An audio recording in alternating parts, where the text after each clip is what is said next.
কয়েকদিন টানা বৃষ্টি আর এই বৃষ্টির ফলে দেখা যাচ্ছে যে বাঁকুড়ার নদীগুলো ক্রমশই জলের পরিমাণ বাড়তে শুরু হয়েছে।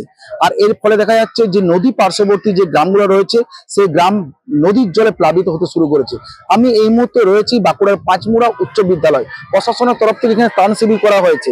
আমার পিছনে দেখতে পাচ্ছে প্রায় 100-র বেশি পরিবার এই যে পাঁচমুড়া উচ্চ বিদ্যালয়ে তাদেরকে ত্রাণ শিবিরে আশ্রয় নিতে হয়েছে। মূলত কেন যে তালডাংরা যে এলাকা সেই এলাকার পাশ দিয়ে বয়ে গেছে জয়পন্ডা নদী। বুধবার রাতে জয়পন্ডা নদী ভয়াবহ রূপ ধারণ করে।